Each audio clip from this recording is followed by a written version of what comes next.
Once upon a time, there lived two neighbors. One of them bought a shotgun. Aha, thought the other. All right, I'll buy myself a bigger gun. What could this mean, thought the first neighbor. I'll buy myself something bigger.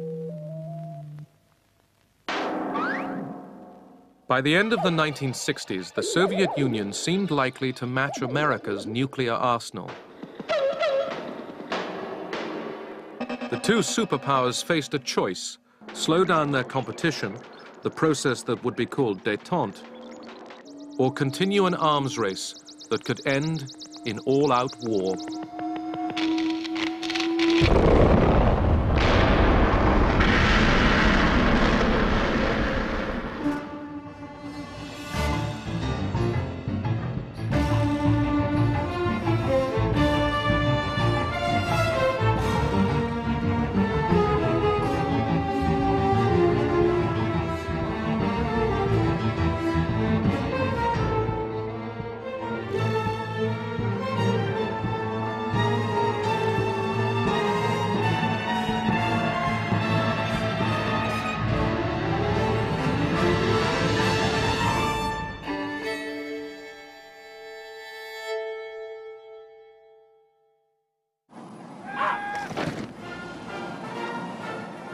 In 1969, a new American president came to power.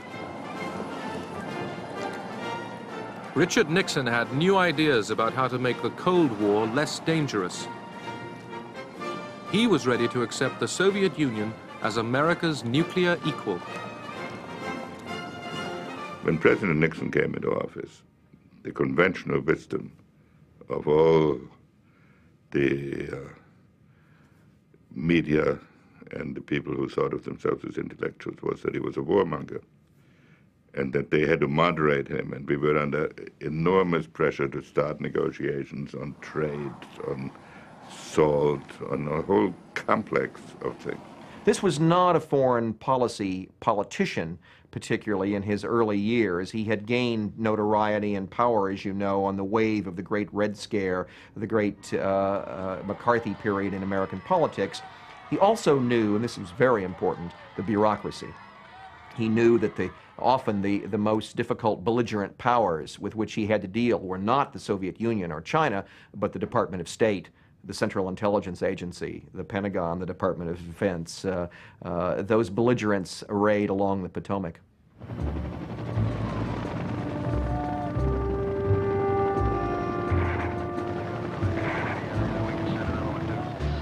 Although Nixon wanted to revise America's Cold War strategy, his first priority was to get American troops out of the war in Vietnam.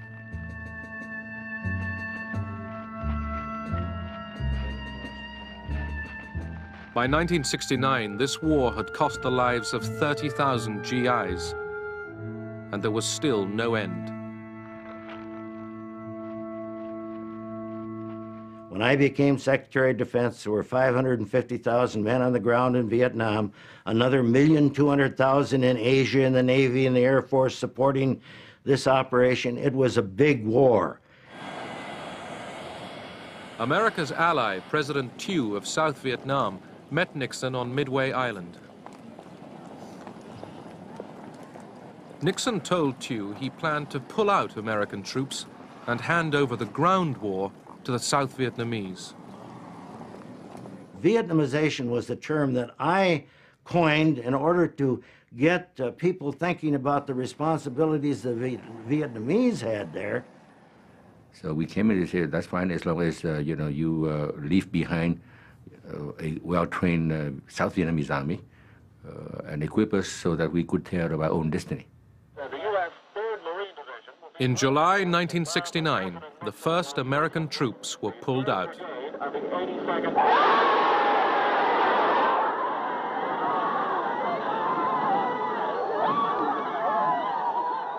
Both Nixon and Kissinger knew what it was doing to our society, the controversy, the distractions, the financial costs, the terrible human toll in terms of lives lost and wounded, not only of Americans, but Vietnamese and others, and also the distractions from other foreign policy initiatives. It's one reason that Nixon and Kissinger wanted to open up with China and to improve relations with Russia, partly to try to bring pressure on the Vietnamese to negotiate a settlement, partly to show a dramatic forward movement of our foreign policy that we were not crippled and paralyzed by the Vietnam War. Hanoi had put on its own pressure with an offensive in the south. American generals proposed bombing North Vietnam's bases in neutral Cambodia.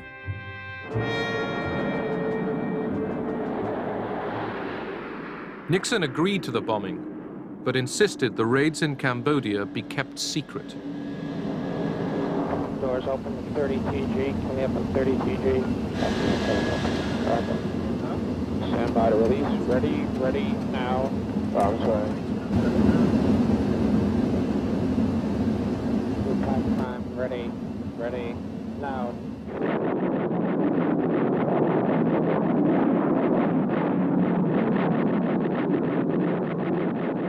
I was all for bombing the sanctuaries in Cambodia, but I could not tell the President of the United States, the Secretary of State, or the National Security Advisor, Henry Kissinger, that I could keep it secret.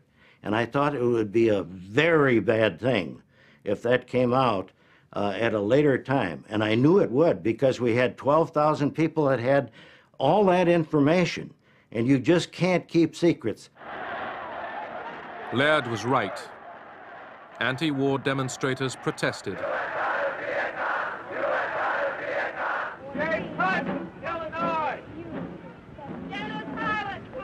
They called out the names of soldiers killed in Vietnam.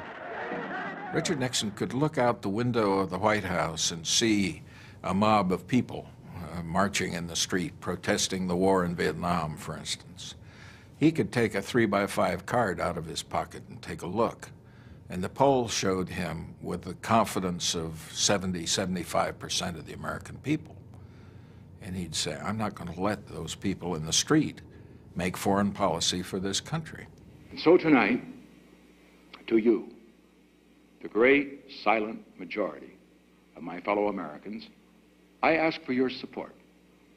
I pledged in my campaign for the presidency to end the war in a way that we could win the peace. I have initiated a plan of action which will enable me to keep that pledge. The more support I can have from the American people, the sooner that pledge can be redeemed. For the more divided we are at home, the less likely the enemy is to negotiate. Nixon believed, I think correctly, that the opposition to the war was mostly about the draft and the casualties and not about the American presence. The Americans didn't care if we were bombing Hanoi. They didn't care if there were American airplanes around. What they didn't like was the fact that young American men were being drafted, sent to Vietnam, and being killed. The bombing of communist bases in Cambodia was no miracle cure. Okay. 100 meters away from it now, just from there. American GIs still came under attack in South Vietnam. All right, who's wounded? All right, give me some cover.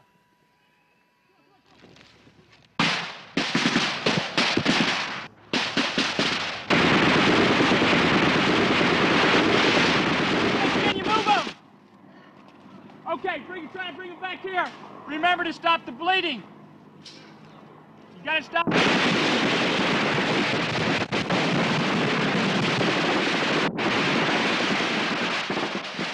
Nixon now ordered a ground assault into Cambodia. Anybody out here? Do you feel the people are united behind you, Mr. President? As far as the people are concerned, I have no judgment on that. All that I can say is that I know that I did what I believed was right, and in what really matters is, as far as the people are concerned, is whether it comes out right. If it comes out right, that's what really matters.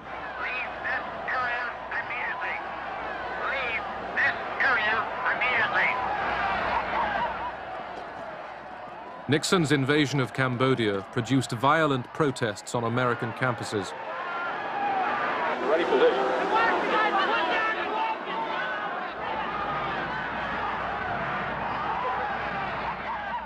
At Kent State University, National Guardsmen shot 4 students dead.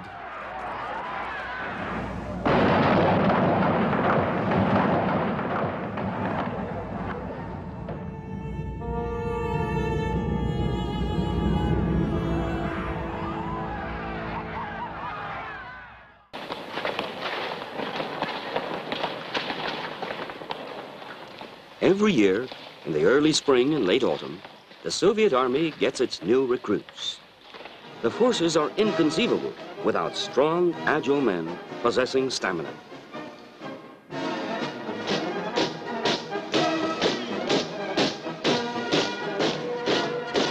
These are fighting men.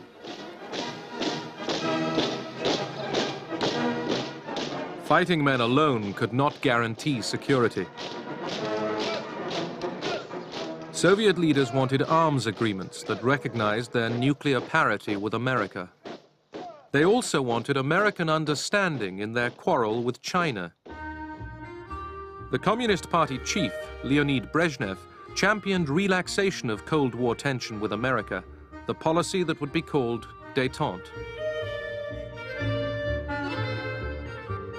He was on his way to the very top of Soviet power. Brezhnev was a sincere person in many ways. He had been through the great patriotic war from beginning to end. He returned with the very strong conviction that he had to do his best to prevent war. This was illustrated every time he went to a collective farm or factory. He would ask people, "How are things?" And they would complain, but then they would say, "Well, we can put up with it as long as there is no war."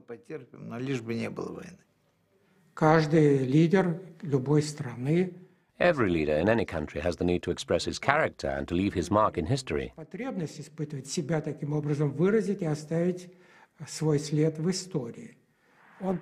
He wanted to become the leader of the Soviet government.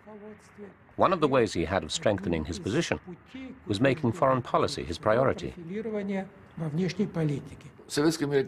American-Soviet relations were always at the center of our diplomacy. I would say that basically, whether the West believed it or not, our attitude was to have a more constructive relationship with the United States.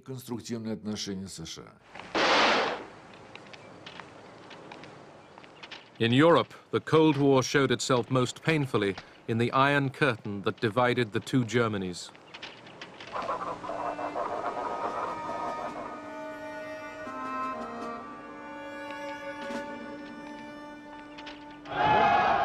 West Germany's new chancellor, the Social Democrat Willy Brandt, had his own ideas for improving relations with the Soviet bloc.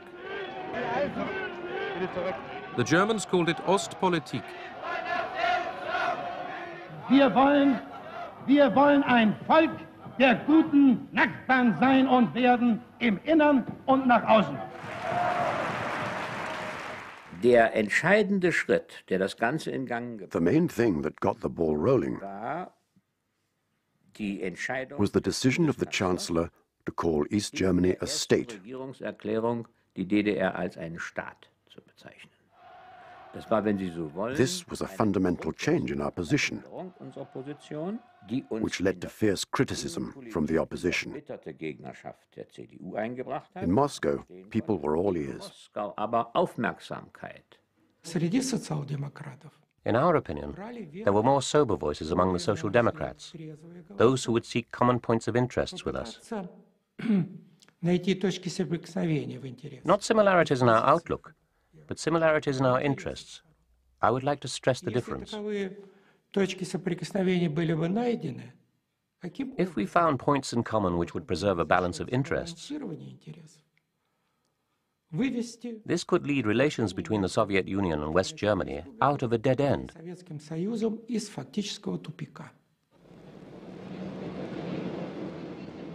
Willy Brandt became the first West German chancellor to visit East Germany.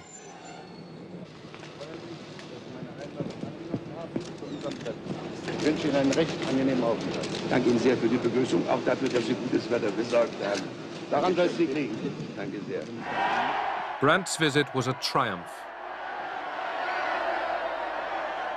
To ordinary East Germans, he seemed to bring hope of change. But the Americans were worried. My first reaction to Ostpolitik was concerned that it would lead to German nationalism, that if Germany operated on its own vis-à-vis the East, it would emphasize its own national concerns, if not immediately, then over a period of time. Das Echo auf das, was wir uns vorgestellt haben. The response we got from Nixon and Kissinger was one of doubt and suspicion. Skepsis war Misstrauen. Had we thought about everything? I had informed Kissinger shortly before we got into office what we planned to do. He asked a lot of questions. Und hat viele Fragen gestellt. We reached the point where I said, I am not here to consult, but to inform. Zu konsultieren, sondern zu informieren. Das war ein Ton, This was a tone unheard of in Washington. Noch nicht gehört hatte. While the danger we feared was real, the best way to avert it was not to fight it and then be accused of being the cause of permanent German partition, but rather to help guide it in a direction that was compatible with Allied policy. And so we established another back channel to Brandt through his associate Egon Bahr, and to the Soviets via Dobrynin and Falin. And we insisted that before anything could be concluded with respect to Germany, absolute assurances had to exist with respect to our position in Berlin. Brandt's next destination was Moscow. He hoped to remove Russia's fear of its old German enemy. Brandt was willing to recognize Europe's post-war borders and the division between East and West.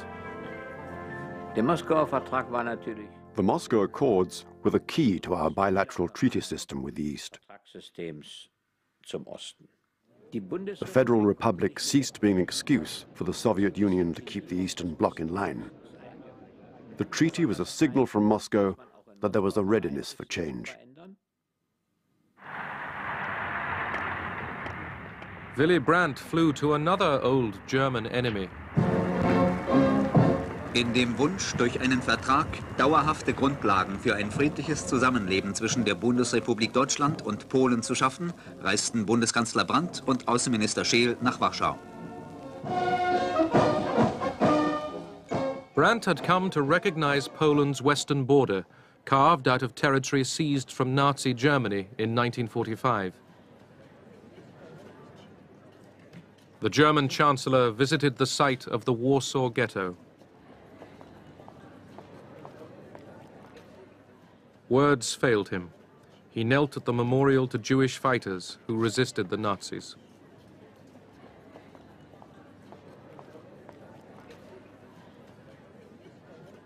Brandt war, wenn Sie so wollen, ein Glücksfall. Brandt was a stroke of luck for German history. For the Americans, he symbolized reliability. He had proved himself the defender of Berlin against the menace of the East. And for the East, he was a resistance fighter against the Nazis, without any doubt. Nazis eben unbezweifelbar gewesen ist. In a divided Germany, these steps towards Detente brought welcome cracks in the Berlin Wall. Families and friends separated by the wall could see each other once again.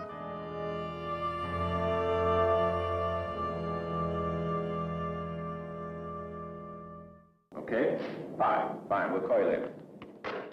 The architects of America's new approach to the Cold War were Richard Nixon and his national security advisor, Henry Kissinger. Henry was very temperamental, very bright, very territorial, very insecure. You could say the same thing about Richard Nixon. And they complemented one another a lot of the time. At the same time, they were rivals. They fought with one another. They fought not with one another, but behind one another's backs. They were devious. The embassies, so basically what is happening... The two men preferred to work in secret. Through back channels, they set up summit meetings in Beijing and Moscow. But we have a variety of independent sources also. Yeah, I know. None of them reliable. None of them totally reliable. That's right. Nixon and Kissinger wanted the summits in China and the Soviet Union to help America get out of Vietnam. They also hoped to bring China into their diplomatic game. The principal reason for seeking a rapprochement with China was to restore fluidity to the overall international situation. If there are 5 players and you can't deal with one of them, this produces rigidity. Secondly, we wanted to demonstrate to the American public that Vietnam was an aberration, that we had ideas for the construction of peace on a global scale. Soviet leaders were alarmed after Kissinger, and then Nixon returned jubilant from China. Not only have we completed a week of intensive talks at the highest levels, we have set up a procedure whereby we can continue to have discussions in the future. We have demonstrated that nations with very deep and fundamental differences can learn to discuss those differences calmly, rationally, and frankly, without compromising their principles. It was a great scare for our leaders, who decided that an anti-Soviet coalition was being formed, which included not only America and NATO, but also China.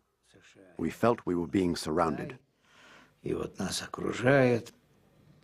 Moscow reaction was that a summit which we had tried to achieve before the trip to China, and in which they had been stonewalling us and tried to use it to, well, to put it kindly, blackmail us into untoward concessions, or concessions we thought were untoward. Suddenly, they agreed to the summit, and it unfroze our relations. In March 1972, North Vietnam launched a new offensive in the south. Nixon responded with more air attacks.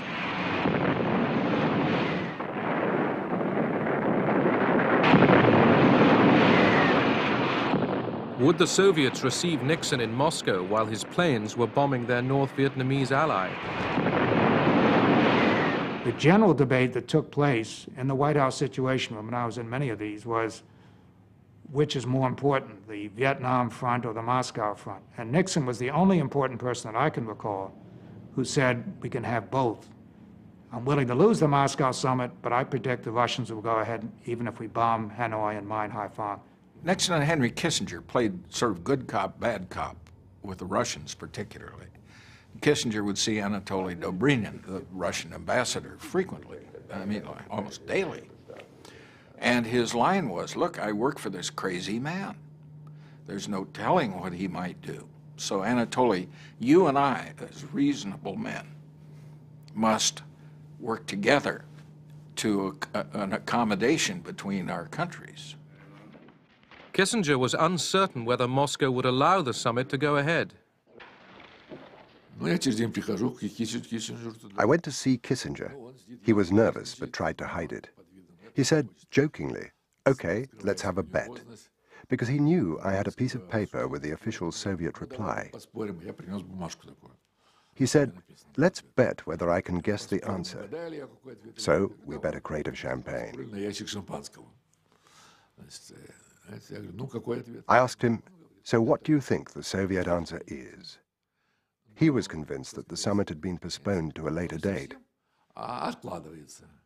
In fact, the official Soviet reply was, "The summit is going ahead, as planned."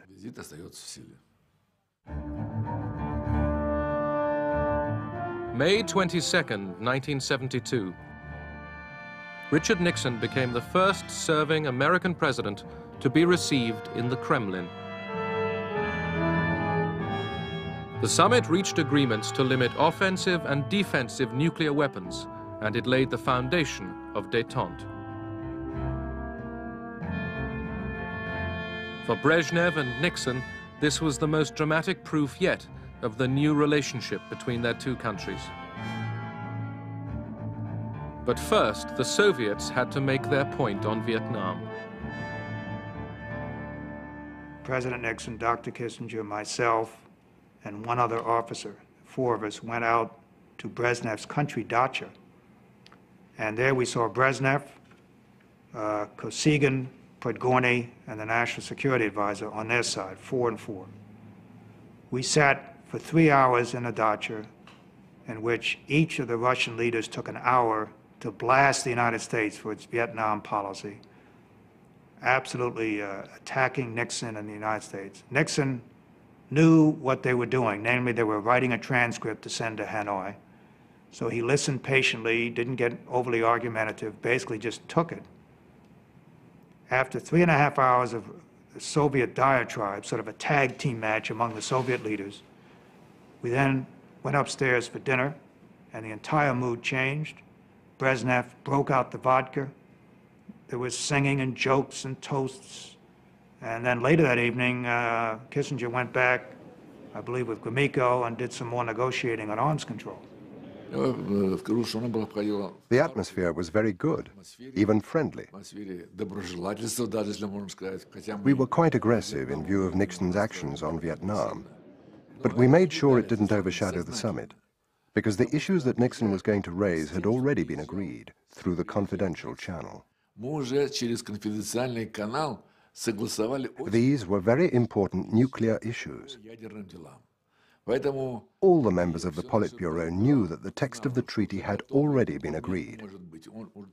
Nixon knew that too from Kissinger.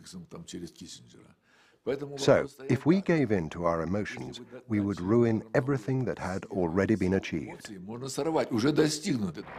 President of the United States. The American Congress gave Nixon a hero's welcome.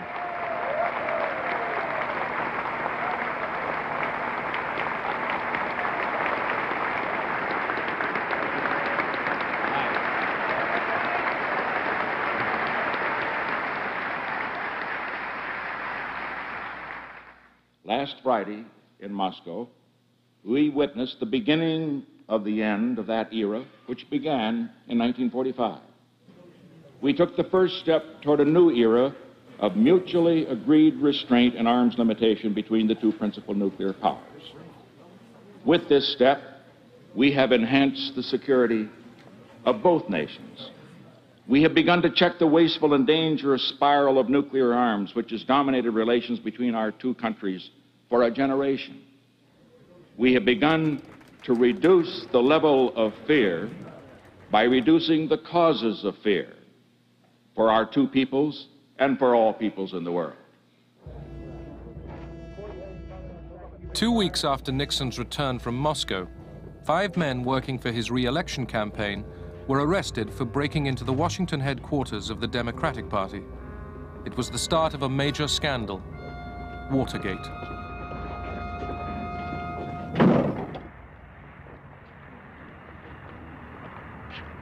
As election day approached, Kissinger returned from one of his many negotiating rounds with the North Vietnamese.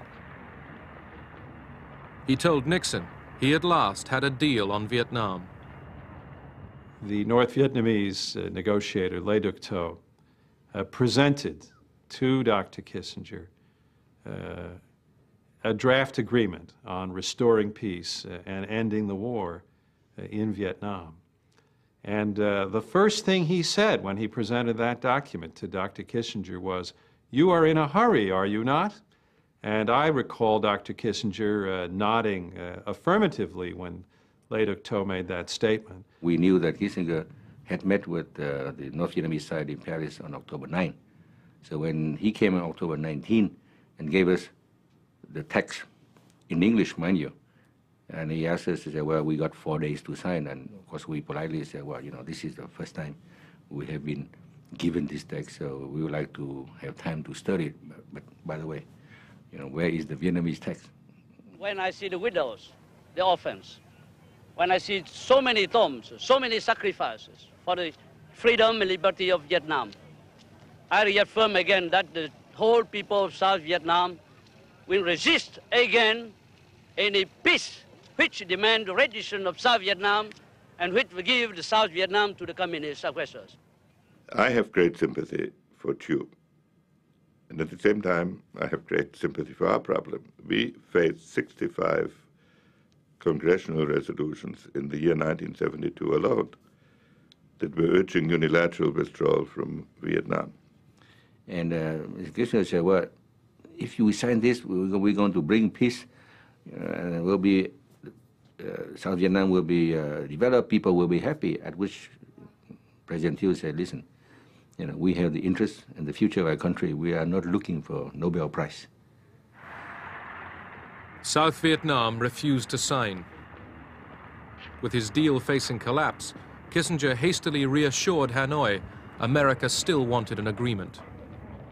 We believe that peace is at hand. We believe that an agreement is within sight. It is inevitable that in a war of such complexity, that there should be occasional difficulties in reaching a final solution. This latest setback in the Vietnam peace talks did not damage Nixon. He was easily re-elected for a second term. Back in Paris, Kissinger had to put Thieu's objections to the North Vietnamese. One day we were on the verge of finalizing the text. The next day there were suddenly 10 or 12 different issues that popped up and were unresolved. And then Le Duc Tho said that he had to go back to Hanoi for consultations. Le Duc Tho left Paris and the talks broke down. Nixon ordered air raids on North Vietnam, hoping to bludgeon Hanoi into agreement and at the same time bolster the South.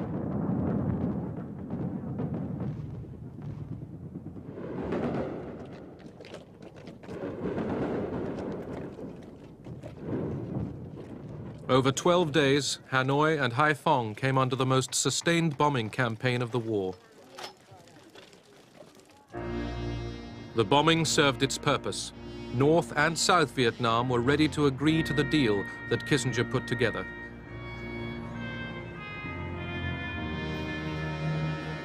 Under the peace accords, American troops would leave Vietnam, the Saigon government would remain in power, but North Vietnam's troops would stay in the south.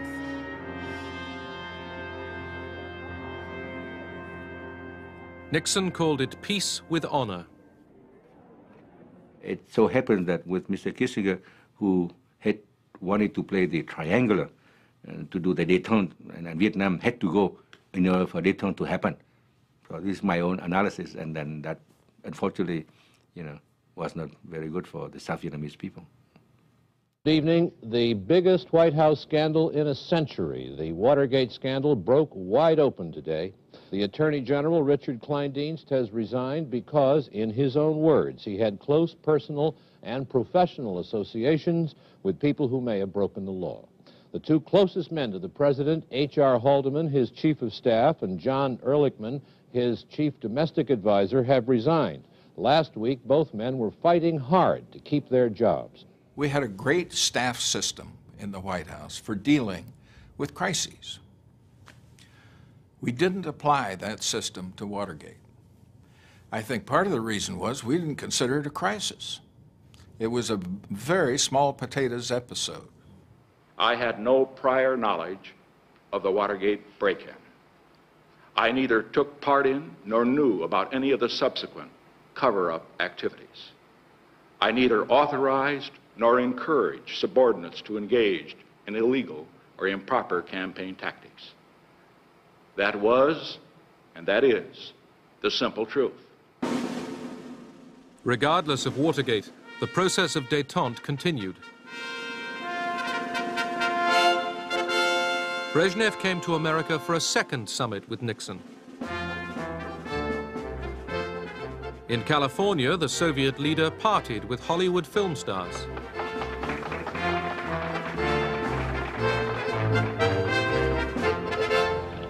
The Russians were still keen to deal with the American president. До нашей встречи с вами мы уже потратили не один час для деловых разговоров.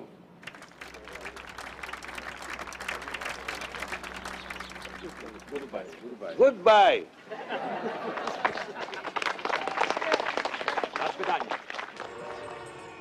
In spite of Nixon's denial of guilt over Watergate, he was accused of obstructing justice and faced impeachment by Congress. In August 1974, Richard Nixon, the man who took America into Detente, gave up the fight and resigned. His successor was Gerald Ford. The Soviet leadership was astonished by Nixon's downfall. They thought, how could the most powerful person in the United States, the most important person in the world, be legally forced to step down for stealing some silly documents? It was so contrary to the mentality of the Soviet leaders that a person in such a senior position could be removed by legal means. They simply couldn't understand it.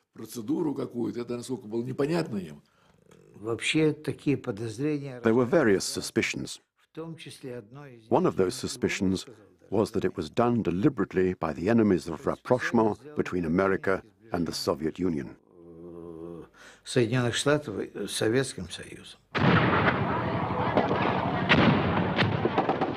In Vietnam, the 1973 peace accords had not stopped the fighting. By April 1975, South Vietnamese troops were struggling to defend Saigon against Hanoi's final offensive. They could expect little help from the Americans.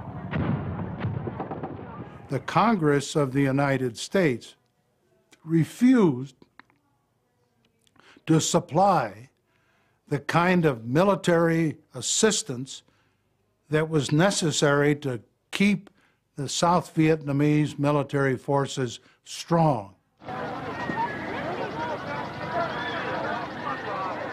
South Vietnamese who had fought and worked alongside the Americans against the communists besieged the U.S. embassy.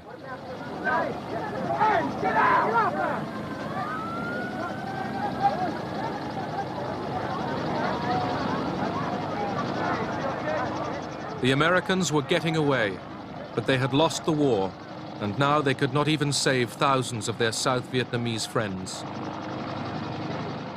The American experience in Vietnam, and particularly my own, had been like a B-52 strike from 60,000 feet up. Oh, we'd done a lot of damage, but very seldom did you have to gaze upon the consequences of that damage. That last day was like being in a B-52 strike right on the deck. You saw what our actions had wrought, and the horror and the shame was almost more than you could bear.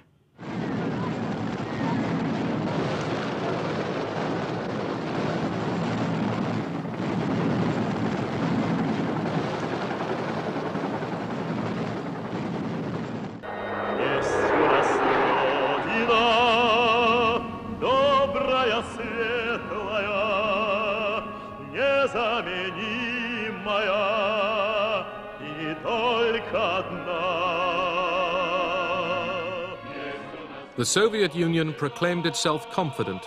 It believed it was a superpower equal to America and boasted history was on its side.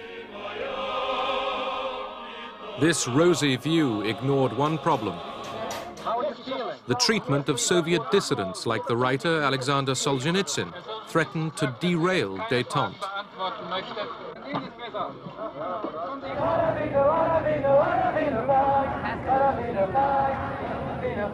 Mr. Kendall?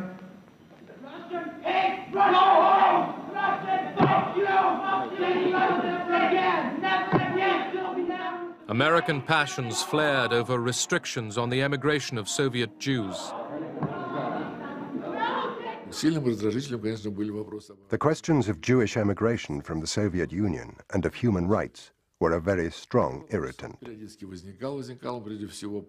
These issues were raised regularly by the US Congress and by demonstrations organized by pro-Israeli activists, and sometimes by hooligans.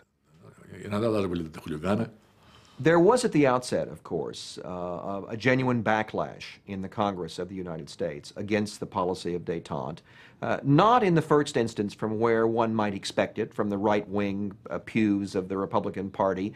It came instead from the traditionally right-wing Democrats, the hard-line, sort of Cold Warrior Democrats like Scoop Jackson. When we have something we feel strongly about, and in this case it is civil liberties and freedom and what this nation was founded upon, that we should do something to implement international law, and it is international law now, the right to leave a country freely and return freely, that we should put that issue of principle on the table knowing that the Russians are not going to agree to it. The debate about détente took a very curious form, because some liberals seem to take the view that maybe tension wasn't all that bad. And they suddenly developed theories of the need to intervene in human rights procedures that we never heard before, and that were strenuously rejected before. In the Soviet Union, where memorials kept alive the remembrance of a terrible war, détente had few enemies.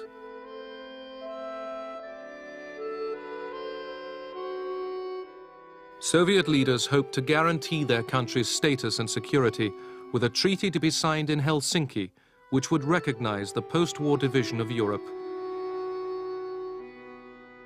But this treaty had a stumbling block: human rights. The members of the Politburo read the full text. They had no objections when they read the first and second articles. When they got to the third, humanitarian article, their hair stood on end.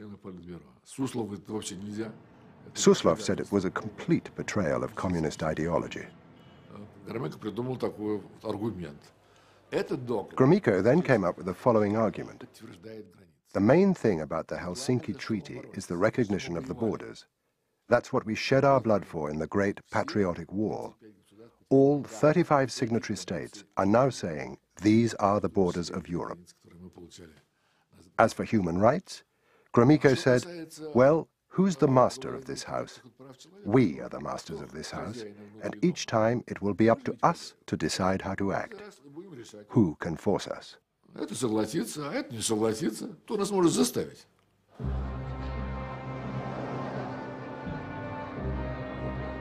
After overcoming the doubts of his colleagues, Brezhnev arrived in Helsinki, keen to cut a figure among leaders from East and West. Людям, принадлежавшим поколению, которое пережило ужасы Второй мировой войны, особенно отчетливо виден исторический смысл настоящего совещания. Право на мир должно быть обеспечено всем народам Европы. Both sides believed they had the agreement they wanted. The Soviet Union and the Warsaw Pact nations did not recognize that the human rights provision was a time bomb. We, the United States, believed that if we could get the Soviet Union and the Warsaw Pact nations to respect human rights, that was worth whatever else was agreed to in the Helsinki Accords. 3, 2, engine sequence start. 1, 0, launch commit. We have a liftoff. All engines building up thrust. Thanks to détente, rockets could now point the way to coexistence rather than war. Houston flight, Zug Moskva. Корабль Союз готов к стыковке. Apollo Houston, I got 2 messages for you. Moscow is go for docking. Houston is go for docking. It's up to you guys. Have fun. Soviet and American spacecraft made history, docking together 140 miles above the Earth. Contact. All right. In space, Cooperation was replacing years of Cold War confrontation. Glad to see you. When we went to the United States for training, we met the Americans. I remember one of them saying to me, "Since this international project, I have begun to sleep better at night. I'm no longer afraid of nuclear war, because we are working together."